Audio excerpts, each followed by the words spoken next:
But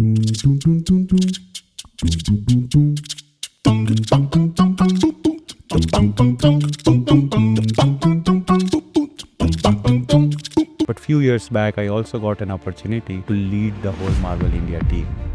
What excites you most about the future of AI in the semiconductor industry? The scale that it can generate for all. If not semiconductors, what other career would you have pursued? Chef.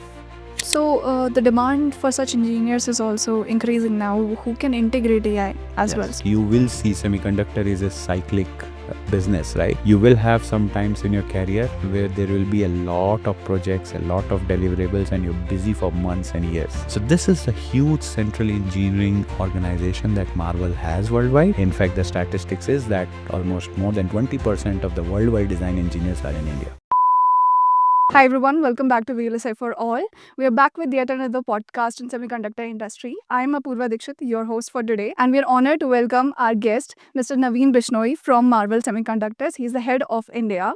So before we dive into our interview, let's start with a brief about your career journey, like where you started, where you're at, and what the future holds for you. Thank you, Apurva.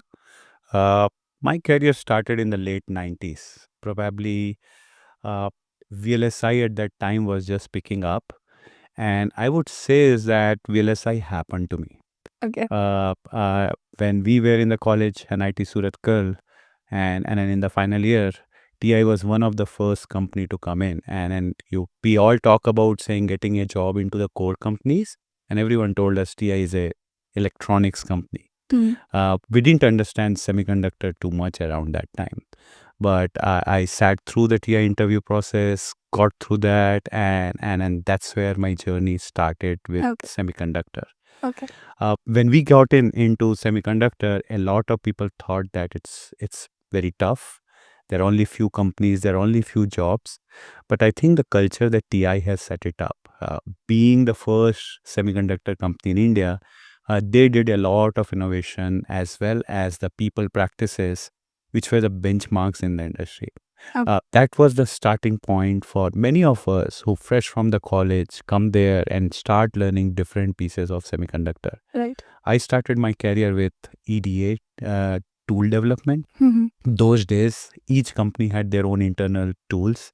I started with generating the tool for delay calculation, and slowly we moved on to start doing flows and methodology and then the actual chip design. So that's what laid the foundation for me to start my semiconductor journey. Okay. What TI taught us was that whatever comes your way, go learn and make sure you do it well so that the next one comes to your plate and next one and then you keep learning. Yeah. So that was my first decade, I say, is a lot of learning where I was asked saying, bloom where you're, planted. The next decade, I worked for Freescale Semiconductor in Noida, and then it was a so-called start for automotive designs. Okay. A lot of people now know and very excited about what automotive brings to us, the amount of electronics and semiconductor there. We started this journey long back in 2007 when we started setting up an automotive design center in India, and I was an early part of that team to set up the design team, the backend team, and then build those automotive designs, which became the future for the electronics and semiconductor inside India. What that decade taught me was that how do I start leading both people, technology, and products, and I got a lot of opportunity to do that. The third and the last decade which I'm living is primarily I will connect the Marvell story, where we came through an acquisition into Marvell, and I've been doing the ASIC and chip design for a long time. But few years back, I also got an opportunity to lead the whole Marvell India team. And so I play the two role of being an engineering leader, but also to represent Marvell within and outside the company, between the trade shows, conferences, the branding elements, working with the governments, working with the ecosystem partner. And probably I'm at that phase where I'm ensuring Marvell grows here, but also I give back to the community along with Marvell. So it's been an exciting journey. So where do you see in like 5 years? What you will be doing? I think I'll continue doing what I am doing is to mostly, I would say, lead Marvell into the next generation of value creation. Most of the companies, when they came to India, they started with saying, okay, I have a lot of talent pool, so I can move some of the work to India. But then they slowly start moving up the value chain to start creating center of excellence, center of competence, and then start owning some products and technologies from here. We are in that journey, and I'm leading that journey to make that transition for Marvell. I think in few years, we'll be leading many of those COEs and products, as well as making an impact to the India semiconductor growth that you and I are seeing. Right, sir. Very interesting journey. So you've been in the semiconductor industry for about like 3 decades now? Close to 3 decades. Close to 3 decades. Very interesting, sir. So what we usually do in these interviews is that I'll ask questions and you'll give long type answer questions. But just to make it more interesting, we are going to have a rapid fire round. So I'm going to ask you multiple questions. Okay. And at the end of each question, you have to give one word answer and very fast. The first thing that comes to your mind, you have to say that. Okay. So it is going to be really interesting. Let's dive into that. Sure. Okay. So the first question is, what excites you most about the future of AI in the semiconductor industry? The scale that it can generate for all of us. Okay. What's the first thing that you do every morning? Read a paper. Oh, okay. Marvell is a key player in custom silicon solutions. What's the biggest challenge in this space today? To generate the next generation design with advanced packaging. Okay. If not semiconductors, what other career would you have pursued? Chef. Oh, very interesting. If you could solve one major technical bottleneck in chip design overnight, what would it be? Power. Actually, we need that. One book or movie that deeply influenced you. That is a meeper. Oh, great. It's one of my favorites. What's a common misconception people have about the semiconductor industry? That it's tough. Oh, okay. What's your go to stress buster after a long day at work? Cooking. Makes sense. And music. What's the best career advice you ever received and who gave it to you? My mentor at Freescale, he gave me that leadership is not a personality contest. You don't try to please everyone. You do what is right for the organization, and then you lead the right way. Great. Tea or coffee? What powers your work? Tea. Okay. If you could have dinner with any tech leader, past or present, who would it be? Sundar Pichai. Okay. One gadget you can't live without. Kindle. How do you foster a culture of innovation within your team at Marvell? Culture of documentation and an ideation. Documentation is very important.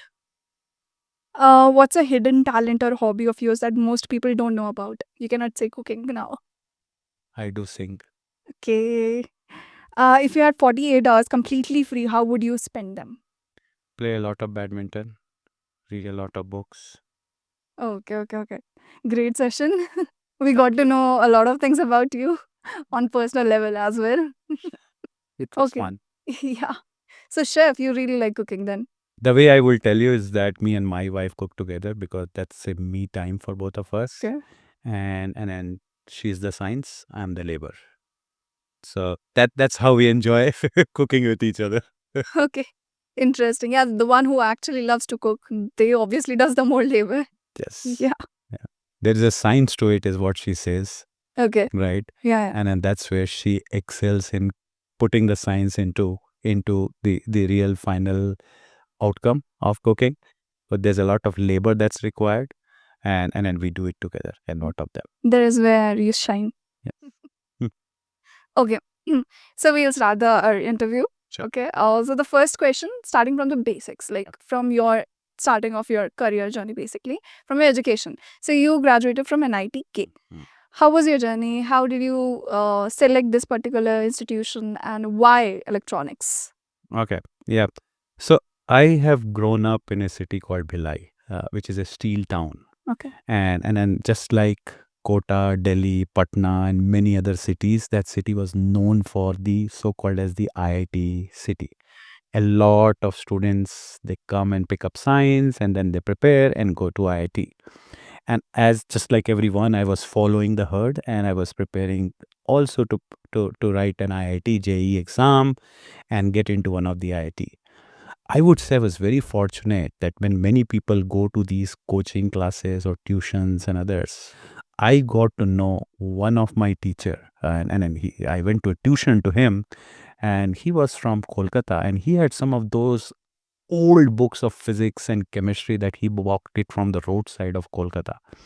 And he gave that to me to start reading, all about science, the fundamentals of physics, chemistry. I studied with him for a year, and at somewhere in 11th standard, he called me and he said, Naveen, you won't get through IT. And I was like, what do you mean? I'm one of your bright student. And then you say that. And he said, no, you'll not get IIT this year. You'll probably get it, but you might get a branch which you may not want. And then I think everybody wanted the best branch. And at that time, the best branch used to be saying CS? electronics and computer science is what most of the students will take. And then I was slightly disheartened. And then he said, but there is a other way I'll tell you is that don't write IIT or don't do IIT. Go and write the state and try for an NIT or REC, what we used to call. And I didn't knew much about REC and NIT. And he said they are also one of the best colleges, but you will get whatever you run. And then you won't believe, I actually didn't write the JEE exam. I prepared for a year, then I dropped out. And then I just prepared for the state entrance. I wrote my 12th. I went and wrote the state entrance. I got a 13th rank in the state. And I had every college, every branch available to me. And that kind of pushed me into this journey of engineering through the best college, which had its personal beach and had the electronics branch, and then also the so-called as the journey of electronics. So electronics happened, NITK or REC happened, and I think that's what one of the major learning that happened to me is that you decide whether you want to be a small fish in a large pond or you want to be a large fish in a small pond, right? And I think he taught me is that you could go to IIT, but probably you might be no one. You go to an IIT, you might be the topper and the most brilliant person there. And I think that stuck with me, and I've used that in my career as well. Yeah, right. So why did you not choose CS? Like you were inclined, you had a prior inclination or interest in electronics, that this is a branch that you will be going for irrespective of the institution. What was your thought process at that point of time? I eliminated computers because I was not good at programming.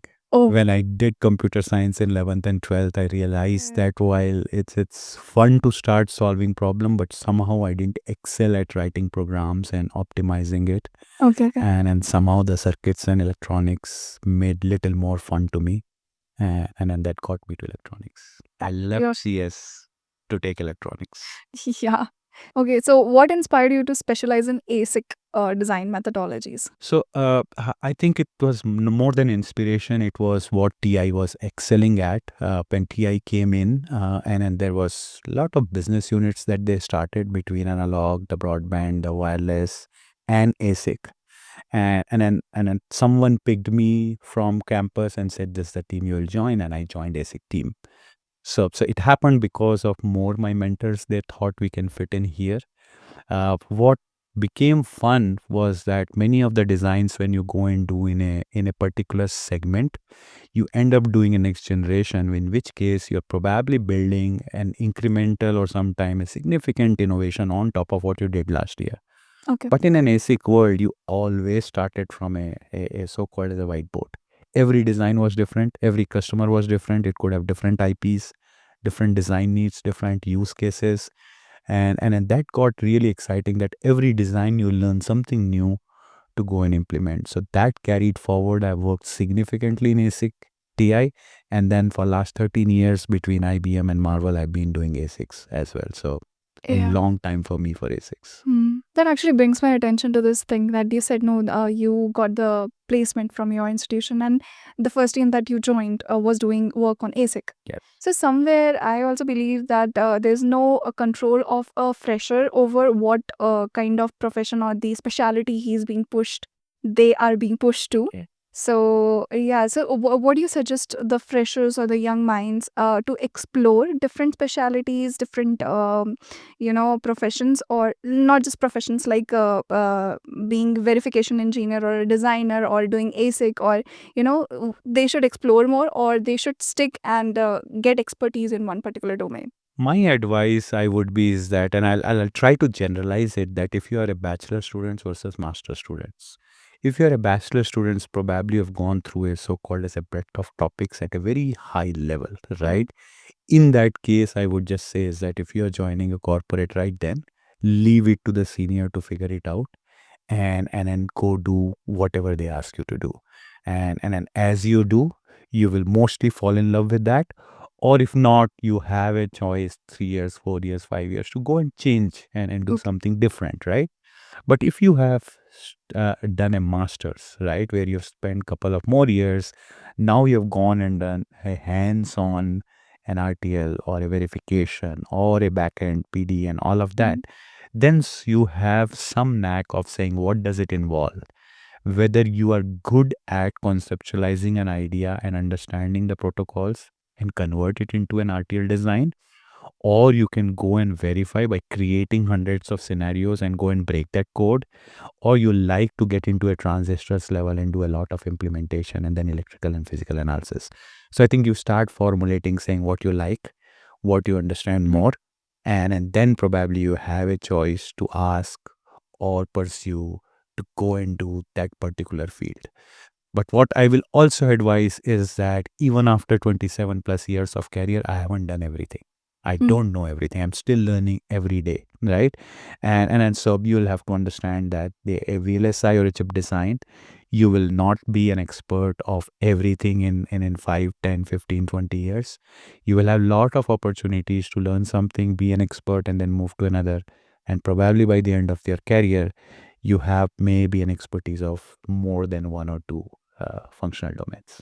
Yeah, so basically we need to get the experience over some period of time, and then we can decide so whether we want to stick to that or we want to explore more. Definitely.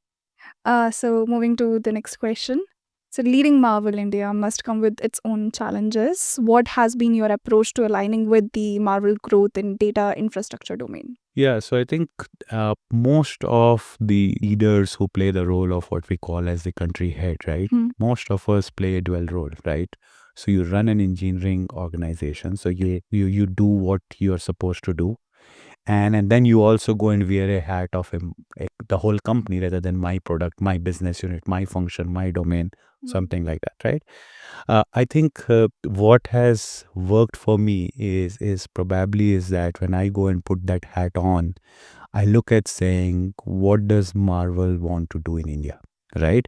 Most of these companies and Marvel have come here because of an active talent pool and leveraging that talent pool to do R&D and improve their product quality, right? Right. In performance, in power, or many other domains.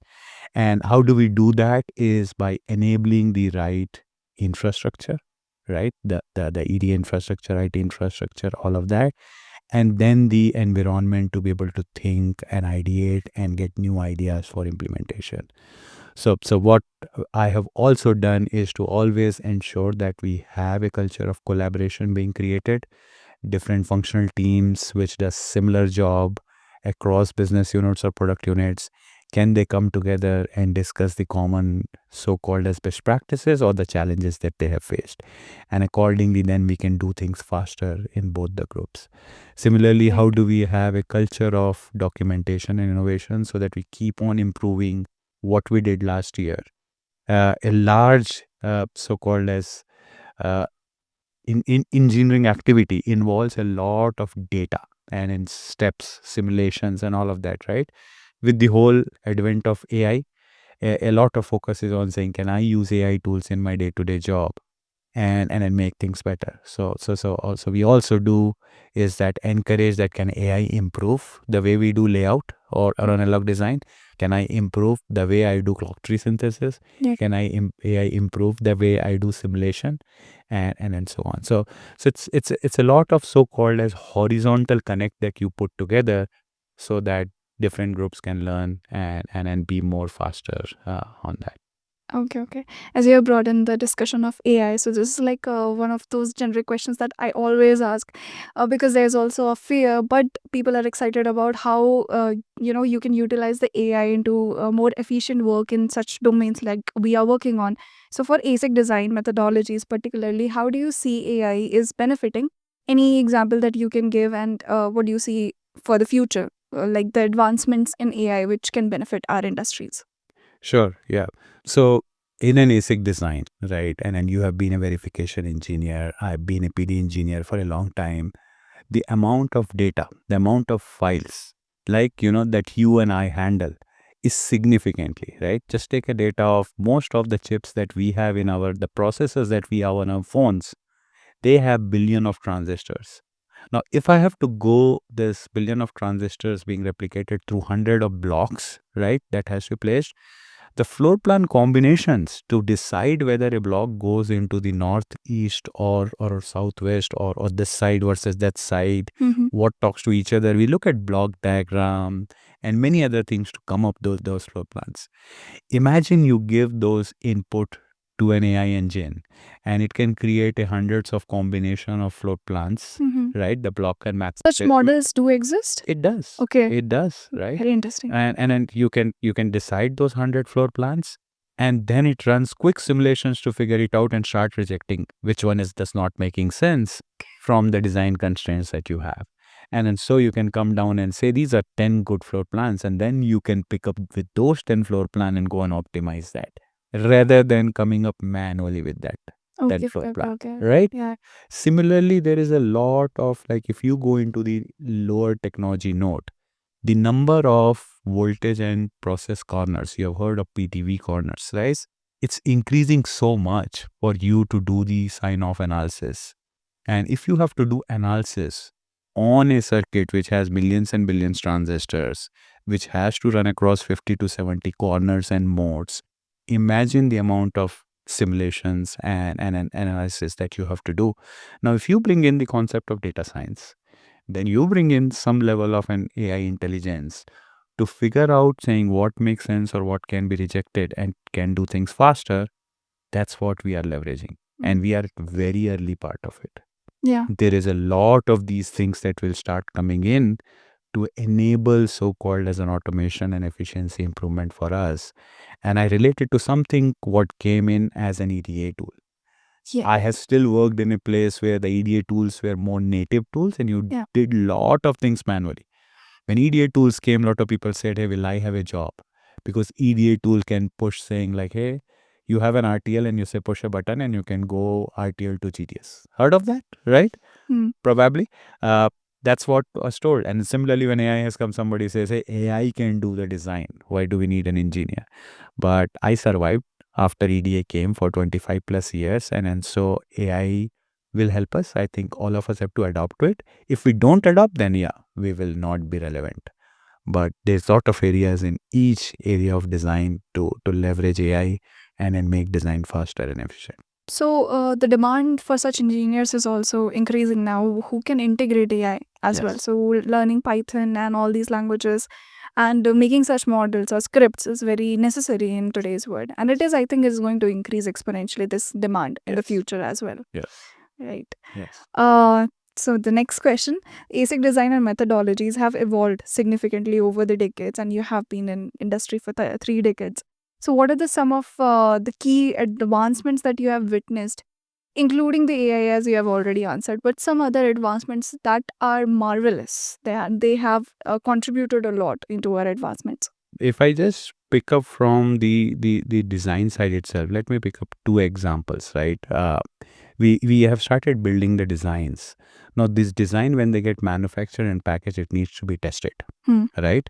Now, when you test, you have so-called as so much circuitry. You put some test circuitry inside, right, to be able to test the chip.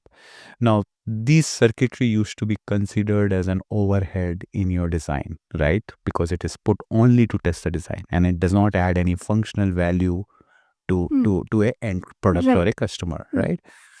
The test field has significantly, I would say, grown. When the compression algorithm came up, then the BIST algorithm came up, then the logic BIST algorithm came up, and now it's just going on increasing that you put in the test structures, but then you can put it only in a limited quantity for a such big chip, be able to generate those patterns and test, and then say that your design will work when it goes to the field.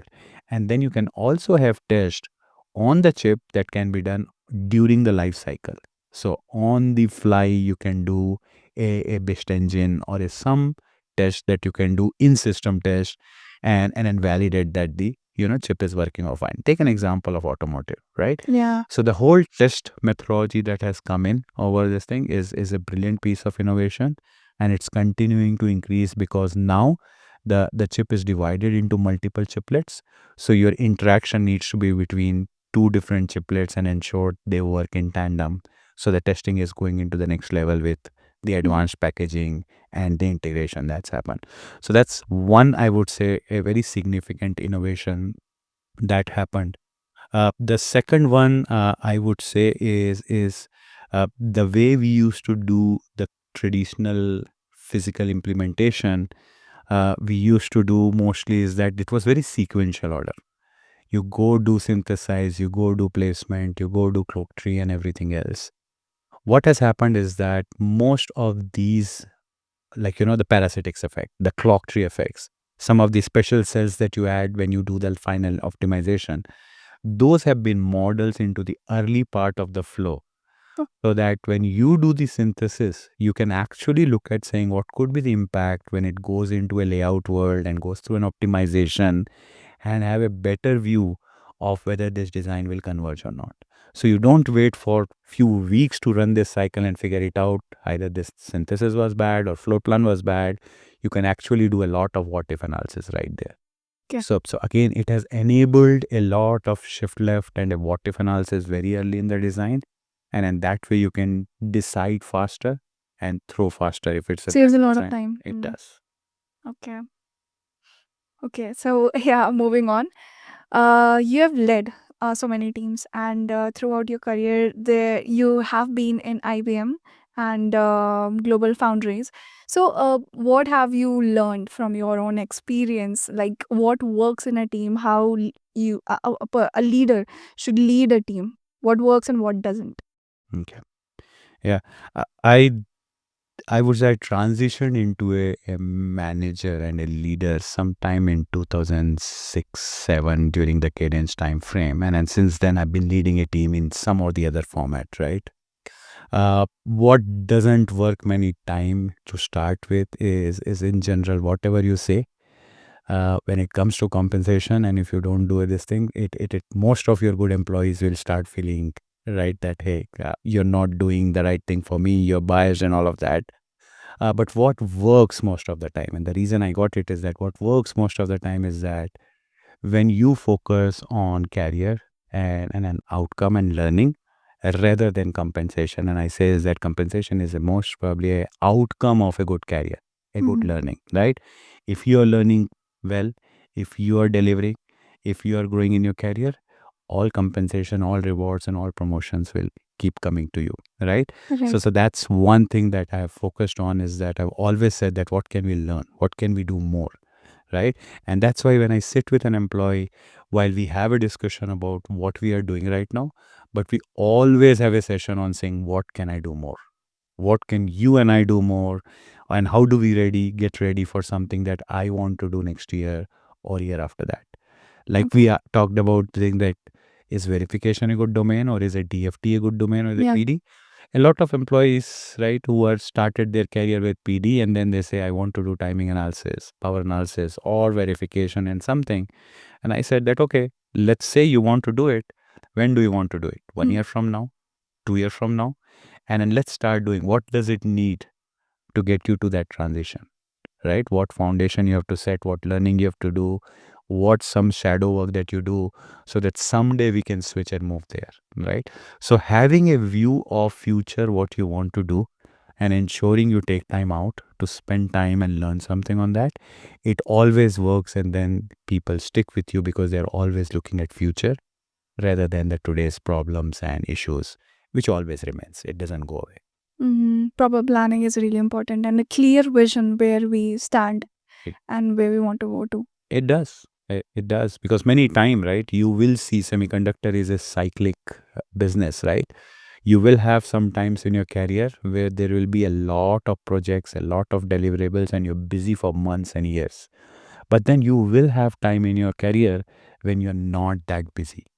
And then how do you prepare to ensure that when you get there, then you know what future you wanted, what learnings you wanted to do, what your development goals you had put together, and then having the right mentoring and other thing, it does help. So that's why I say it's always keep a lookout on future, work with your leader, and that works. Yeah, very nicely put up answer.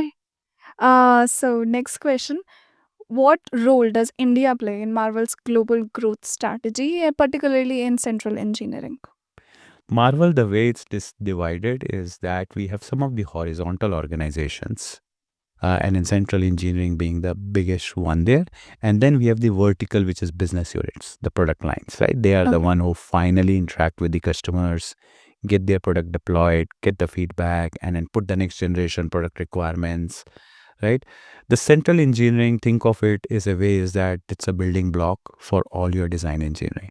So the things that we have centralized is that we have centralized what we call as a technology, whether we work with Fab 1, Foundry 1 versus Foundry 2, right?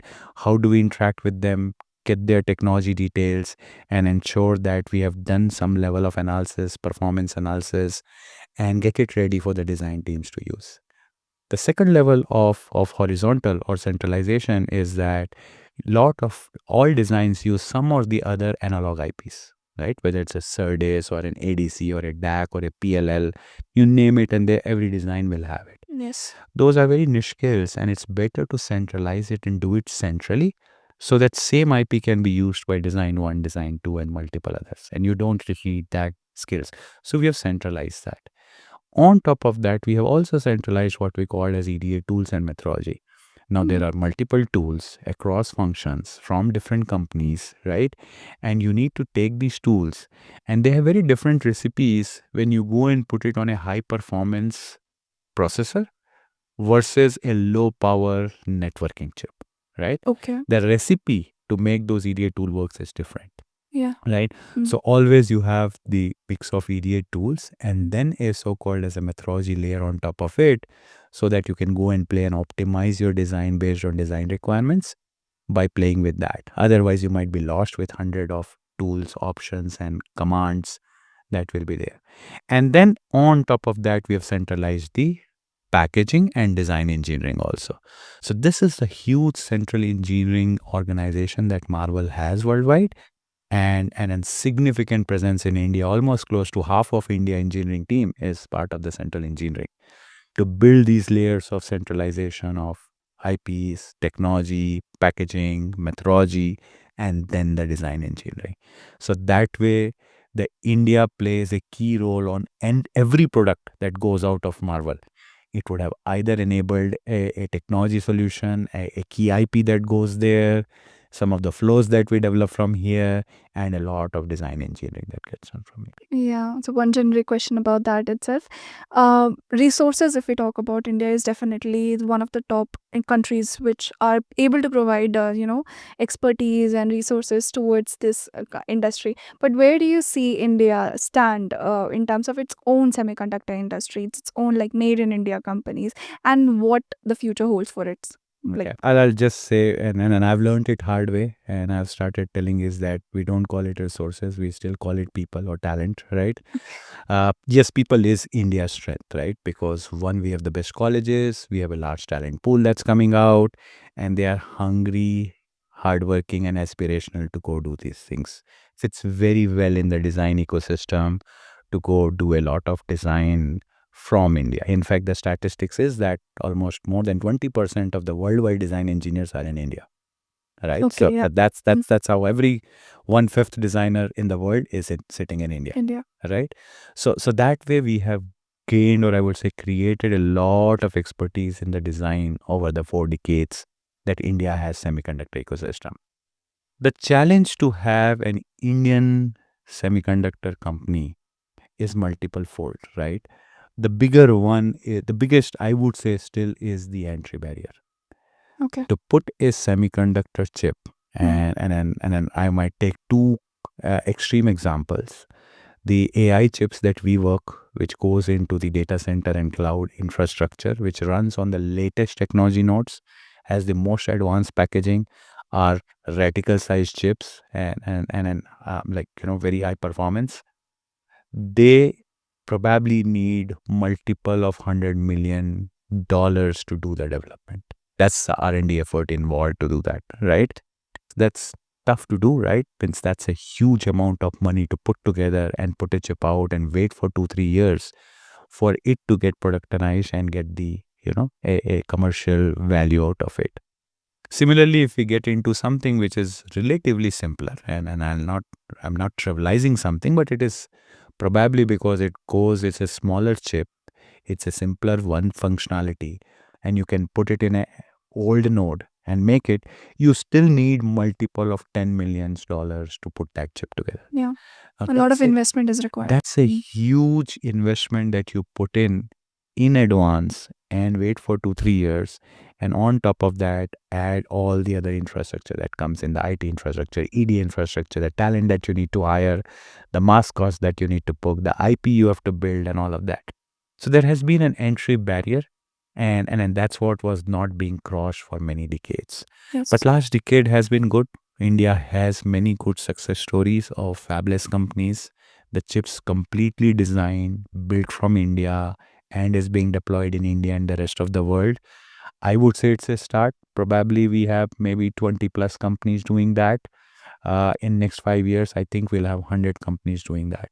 Okay. And that would be serving India market as well as global market to bring the chips out, because there is funds getting available through the investment methods multiple. The government policies are in place to also incentives and help with some of the things. People was also there, and also is some level of manufacturing getting here as well. So the whole ecosystem will help and then get us going much faster than the last decade. So you see a positive future in India, at least for next decade, we can see. Absolutely. Decade and more. You will have a flying career here. Hopefully. So our next question. So you've worked in the areas like low power design and automotive ASICs. What do you see the biggest technical challenge? The biggest challenge, and then both are related as well. As the low power is a very generic, it is used for every design. And I'll take an example of AI, right? If you look at most of the AI chips, which are compute, the processor ones, whether you pick a GPU, you pick a TPU, NPU, or any other XPU, what we call as a custom processing unit, the power for each one of this chip are in many hundred watts. It's a 3-digit watts, right? Okay. So imagine the amount, and then we say is that if we go into a data center to do the training for an AI or a large language model, you need hundreds and thousands of such compute elements in the data center. Yes. You do the maths, the amount of power that we need in the data center Mm. to do this. And that's why if you see a data center, they have 50% cost probably is of the silicon element or the so-called as electronics. A good 50% is about the infrastructure. A significant part of it is cooling. Yes, right? yes, definitely. So the power becomes very critical in any design that we do. In some cases, it's battery driven, and you want to ensure your battery stays for longer. In some cases, you just want to ensure that we don't burn this earth because of the power that we consume. Right. And that's why I think power has remained as an area where a lot of people said, let's get the best performance and then we'll optimize what we can. And that has changed to the way is that, hey, we will have to remain in this power umbrella, and then we see what's the best performance we can get, right? So that's where the low power is playing a very key role, and I think there are multiple methods coming in, right from the architecture to implementation, then library and technology, and then optimization to get a low power. Now that's on the power side of it. If you similarly pick up automotive, one of the most important metric when you and I buy a car is about mileage, right? All of us are saying, right? What's the mileage, right? And then what's the reason for the mileage being good or bad? A significant component there is the weight of the vehicle. Okay. And the weight of the vehicle is because of few components. The engine itself, the chassis. If it's a EV, there's a battery weight. And then there's a huge weight of the wires that are inside the car. Because you have so many electronics and you're connecting each other, and it runs into kilometers, and that adds up to be a huge weight of the car. And finally impacting the efficiency of the car. Right. So what we are trying to do is that can we reduce the weight of the car? And what can you do is that then, and that's where with the number of electronics increasing, there's a lot of effort to see is that can we connect the electronics zone wise. So all the electronics in the front of the car is connected to a zone in the front where there are wires that comes and connects to a switch, and then it gets to the central processor, right? That way your wire is not going from front to back because your sensor was in the front, but probably the processor was somewhere in the middle or the back. Basically, zonal connections, and then zonals are going to be Right, and zones to zones connections. So zonal architecture is bringing the so-called as the efficiency, and then when you get to zone, if you can also bring in the Ethernet as an standard, that also enables a data faster, right? So that way you can do much more video and so-called as a graphics and other data transfer, reduce the weight and then the wire, and then improve significantly on the efficiency of the car. So there are many such challenges that's there, but these are a few examples. Okay. So one of those controversial questions. So it's always a trade-off between speed and power. Yes. Which side do you more incline towards? Where do you want more efficiency? Since I have been a lot of focused on power, I tend to take that side because that's where I have done a lot of research and work in the past. And so I've always focused on saying, how do I optimize the power? And then especially it becomes more conscious. I think we are just among the electronics everywhere, Yeah. right? What we wear on our body, what we carry in our pockets or the backpack, what we drive in, the home we stay in. And I think power is a very, very critical angle for us to look at it. Speed is always given. Power was an afterthought. And that's why I've always forced that afterthought to be the main focus on the chip design. So we have always compromised on that, and now we need to improvise on those terms as well. Absolutely. Yeah. So most of our audience are basically young professionals. They have just started their career or maybe looking for a job. As you have so much of experience, would you like to give them some advice how to start their career, what to focus on? Any advice that you could give? Okay. So to start the career, right? And that's why I said that most of the time you don't know what you will be put on, right? And probably most of the time you also don't know what it means. A lot of people think that I'll work on verification or on physical design. But both of them have probably 8 to 10 or 12 substeps, and then again another granularity of 8 to 10 substeps inside that, right? Right. You could be creating the test bench, you could be running the verification in some environment, you could be running the regression, you could be doing the coverage analysis, you could be running a formal tool. There are many such different subsystems in verification, same in physical design as well. So that's what I tell people is that what you think probably that you like PD or you like verification is probably you have seen only part of it and you don't know what it means. And I tell them is that the first basic thing is accept the responsibility, right? And the way I see it, when I went to TI my first day, on the cubicle, there was a card that was placed. It had a picture of a flower and it says, bloom where you are planted. And I thought somebody who was sitting here has left that card and I didn't realize it. After a few months is when we realized that that card was put for all of us to say is that, hey, whatever you do it well, right? So bloom, you are planted, right? Yeah. And that's something that I learned and I keep telling the young people is that not every time you will know what exactly you want to do. I really wish some of you know it well, good for you, but most others don't. In that case, trust the system, trust the ecosystem, trust the mentors, and then go do well whatever is being given to you. Accept the responsibility, do it well. accept the responsibility, do it well. And then you do it 10 times, 20 times, and probably you start becoming an expert of some domain. And then you probably get a so-called as a variety and diversity of work being done. And then lead starts fighting for you, saying, hey, I want so-and-so person in my team. And then you also can start asking, say, I want to do this or I want to do that. So I think early in your career, focus on learning and take whatever come your way. Good advice. Yeah. So the next question, the semiconductor industry is abuzz with terms like data infrastructure and automotive design. Could you explain how Marvell is driving innovation in these areas? I already talked about automotive, right? With the Yes. Ethernet and the zonal architecture. I'll pick up AI and tell you the data infrastructure. Yeah. Uh, uh, all of us think, right, all of these digitalization that we are seeing across, right? This rapid digitalization is how do we see it? Saying, hey, you and I can talk to each other on Zoom or a phone anywhere in the world.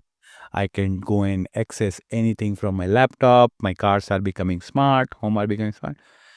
All of these are what we call as an end devices. They're smart. They're doing Yeah. a lot of, so-called as a sensing and some level of actions and some level of processing and all of that. But a significant part of this is done by an infrastructure that sits somewhere. And that's what we call as cloud, right? When you and I do something, anything in our home, gadgets or something like that, it probably goes to some cloud, does a very quick so-called as processing of the data and sends you back. So this infrastructure is what is really scaling the digitalization that we are seeing. Now, this infrastructure has primarily three components at a very top level, if you look at it. There needs to be a compute processing, right? You need to have networking to transfer the data from end devices to somewhere and then somewhere else. And then you need a lot of storage because there's a lot of data being collected and sometimes you need to store versus sometimes you just process and send it back, right? So these three elements, if you see, they need, each one of them need a huge innovation to enable this whole digitalization.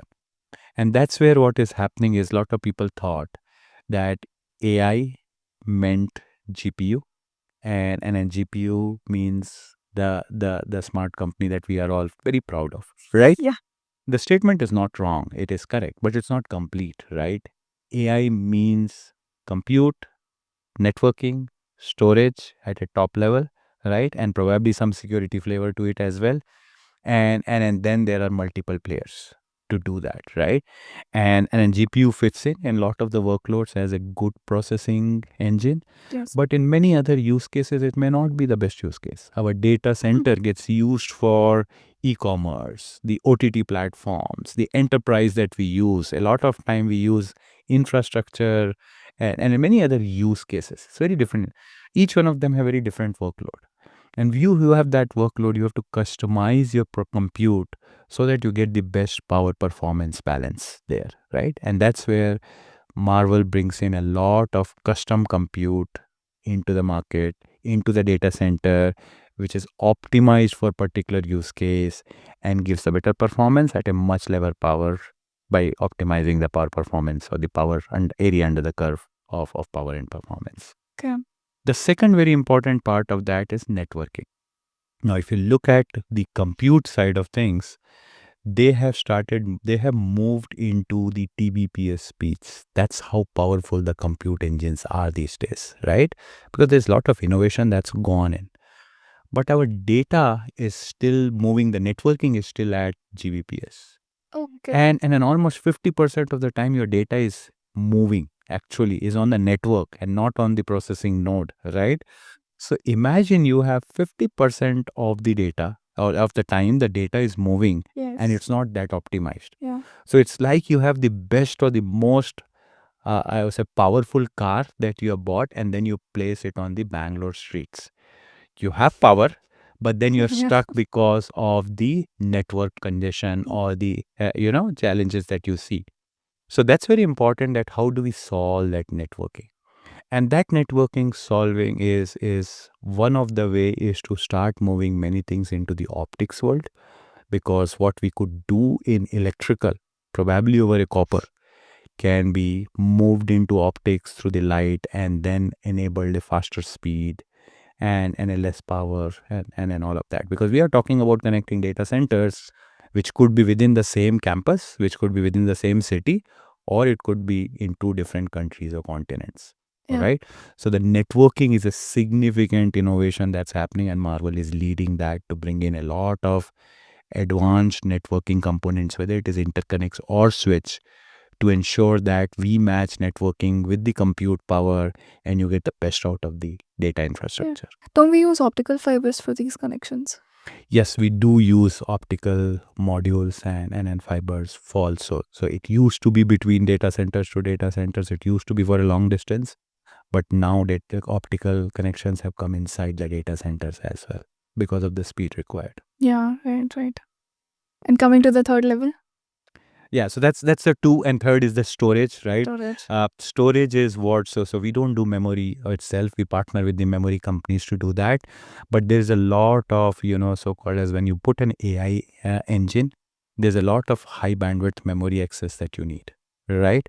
So we are doing a lot of again innovation on saying how do I optimize or upgrade the performance of my high bandwidth memory, and so we are building custom HBMs to be able to access the memory much faster, can have more ports on each chip, and then hence we can send more data and then get more data in. So that's on the storage side of that infrastructure. Mm-hmm. Good. So moving on to next question.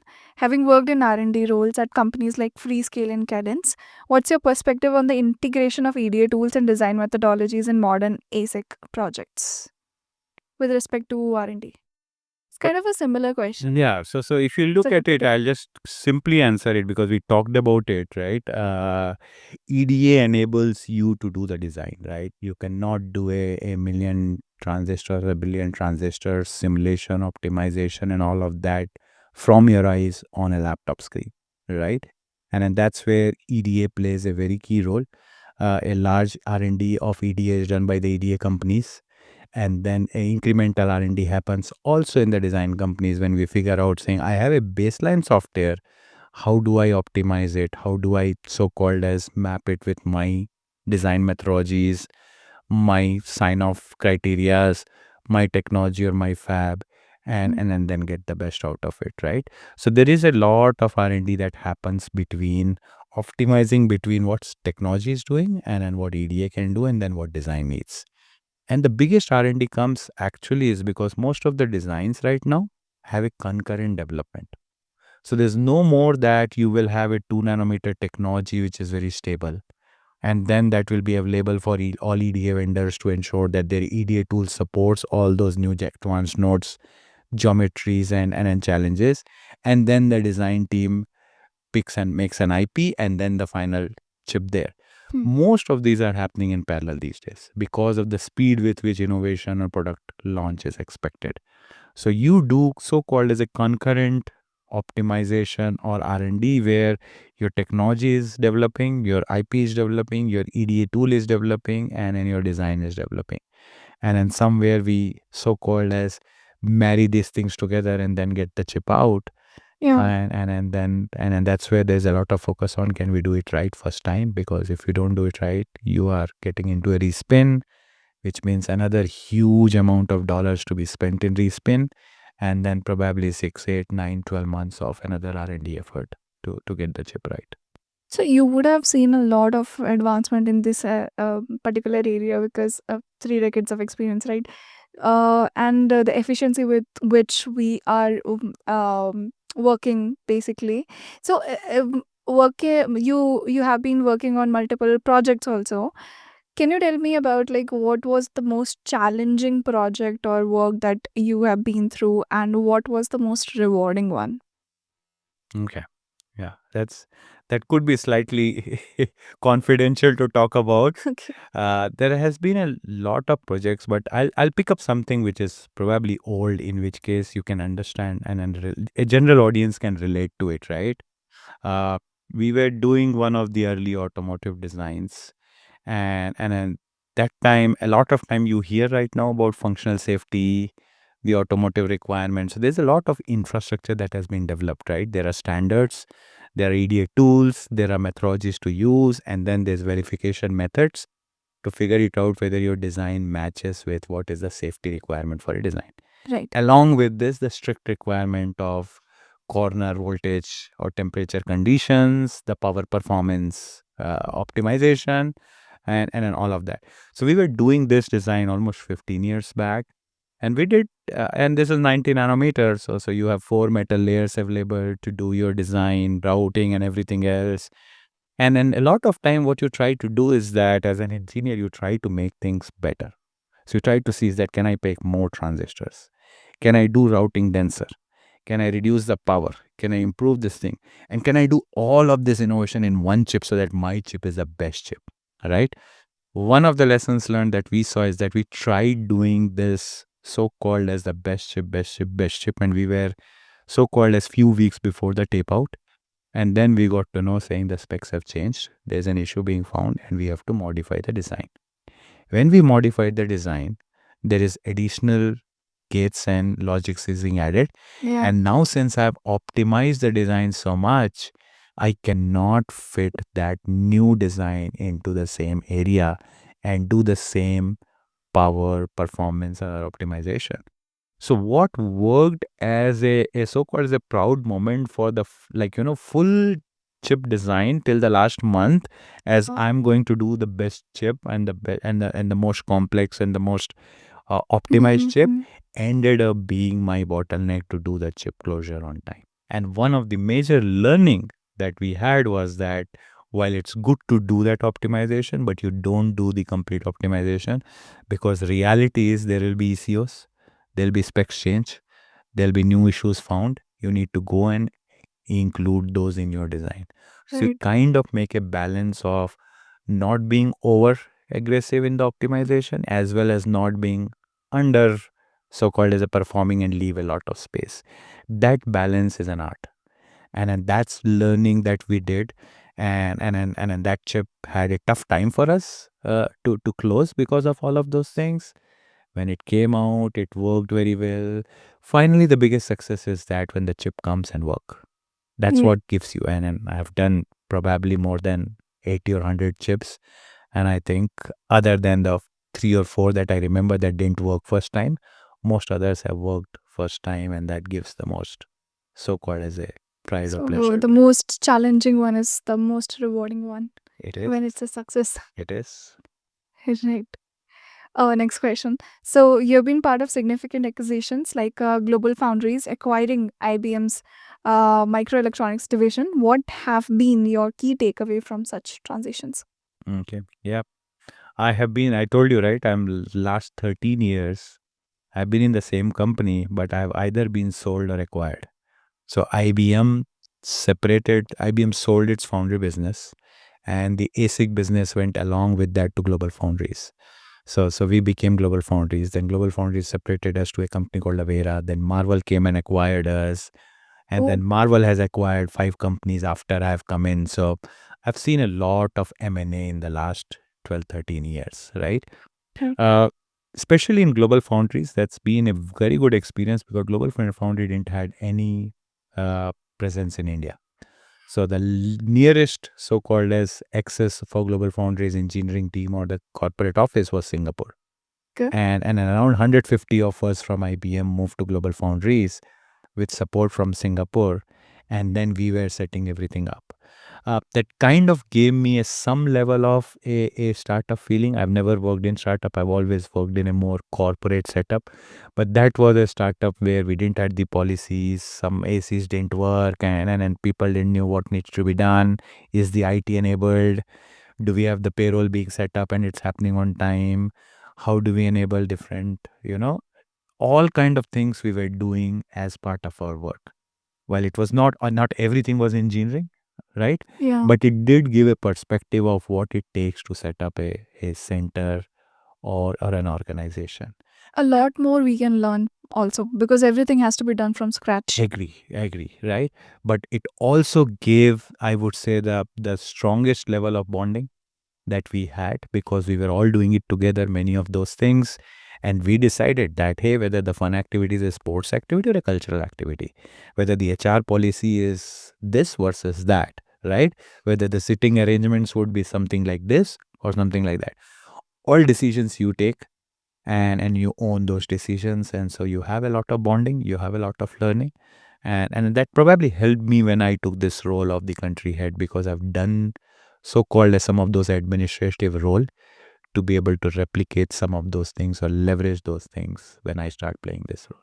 Right, right. One particular advice that you would like to give yourself, your younger self, what would that be? My younger self, uh, I would say is that one thing which I learned is a lot of time we get into a mode when a discussion is happening about a problem, about a challenge, about an issue. Many time our mindset is to say is that no, and then we have because 5 reasons. Somebody says, can we reduce the power? And I say, no, I've done everything and it cannot be reduced because the schedule is like this, because the netlist is like this, because I don't have this VT and XYZ, right? A lot of time we have a mindset of no because. And that's a very bad mindset in your early career. I would say you should have a yes if mindset, which is saying, can the power be reduced? Yes. And then I say, if, can I change this design this way? Can I have access to technology this way? Can I have a new EDA tool? Can I get 2 more weeks to optimize something or do some experiments, right? So you start finding ways to fix a problem or go achieve something else or make innovation rather than start killing it. So I tell a lot of younger people, and I would have done that. I wish I did more yes if rather than no because in my early career, but I tell all my younger people that practice yes if. Okay, very good advice.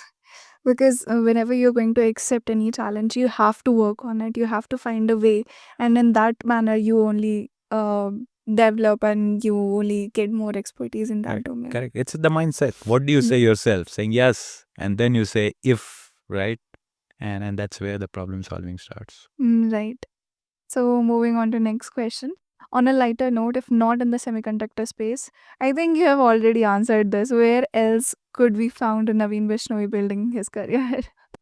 Yeah, but I mean, I know I love cooking nowadays, but I would be in sports. I Sports. play sports Okay. actively right now. My both sons play sports. My elder son was a state level badminton player Oh, wow. before he went into college and has not pursued it professionally, but more as a hobby now. My younger one is practicing cricket and TT, and I play active badminton and many other games. So I would have been a something in sports. So, how do you balance your work and life? What is your motto? How do you manage basically?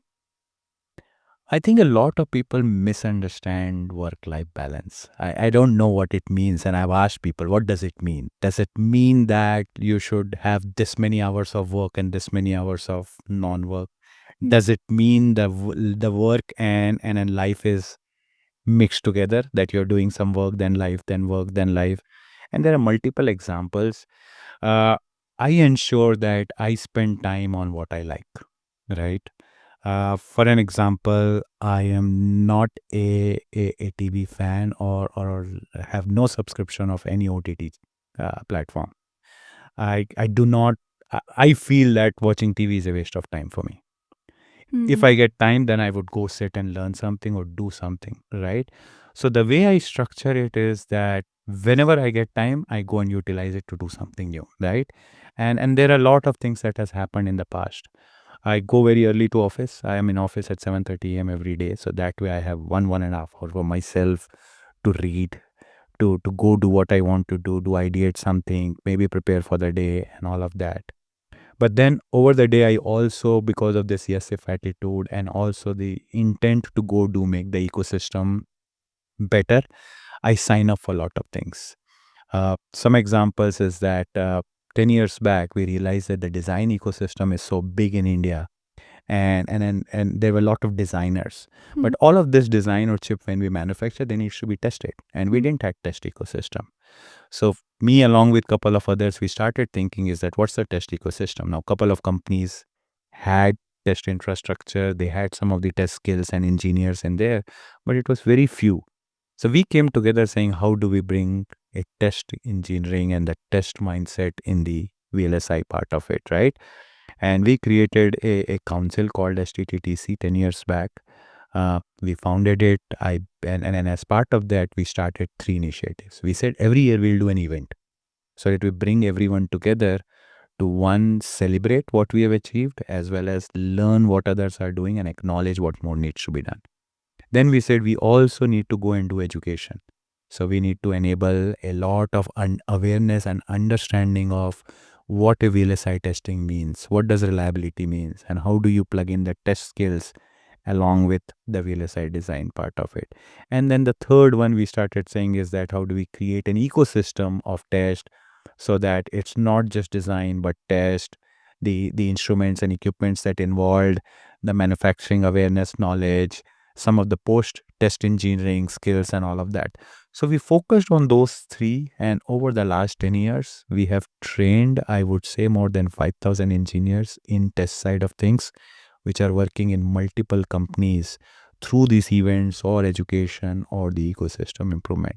And I just signed up for this, ended up being the face for it for the first many years. Now I've handed it over to someone. I act as an advisory chair, but I continue with some of the education and the ecosystem part of it. So the way you do it is that you have to acknowledge that you have now the authority as well as expertise to give it back. And probably that's the last advice that I give to many people. Many people ask me saying, what can company, country, and all can do for me?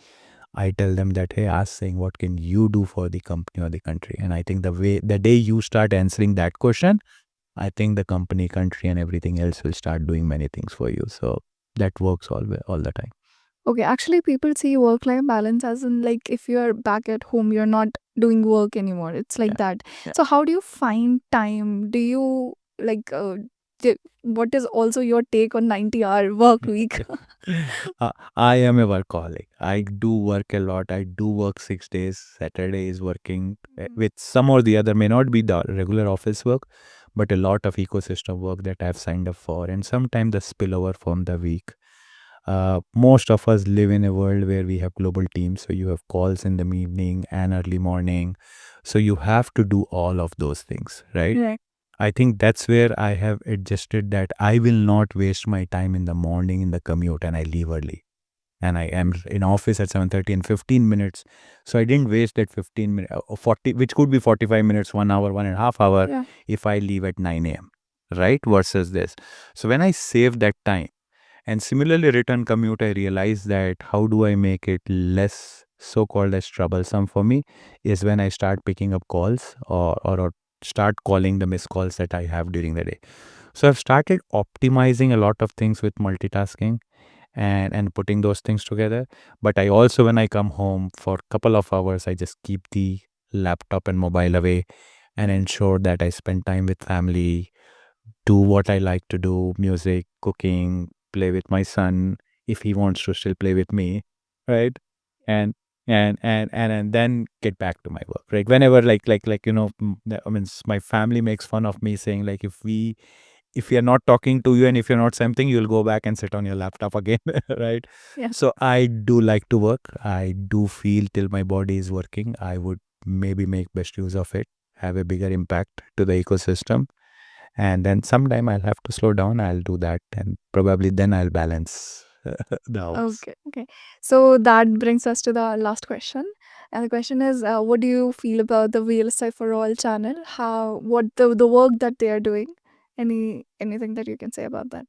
Yeah, so I think the most important thing right now is that if you look at 5 years back, most of the people didn't know what semiconductor is, right? If I go and say I'm from Marvell Semiconductor, they neither knew Marvell, they neither knew semiconductor, right? They probably knew Marvel Studios. I'm sure they know it, and then probably had some view of what a semiconductor is, right?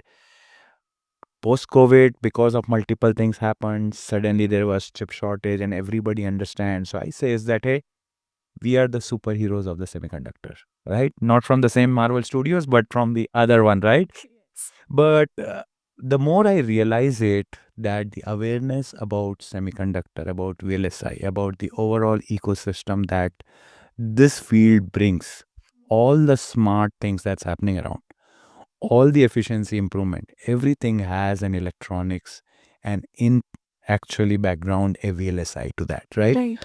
So awareness is a very important part of it, that people understand that what it takes to do it, and then what kind of opportunities exist, what kind of roles are there, what kind of careers are there, right? What kind of research opportunities are there. And that's why these awareness sessions are very, very critical right now. We Right. do it through platform like VLSI for all. We do it for platform like VLSI conference that I hosted a month back. We do it through many other events, ecosystems, and other events, so that more and more people at their early age get to know about this, get excited about electronics and semiconductor, be part of it, and then come and bring this whole digitalization and a better future for everyone. So excellent platform to create the awareness, and then I'm happy to be part of it. Yeah. So great session. This brings us to the end of our interview. Thank you so much, sir, for coming. We'll see you for next podcast.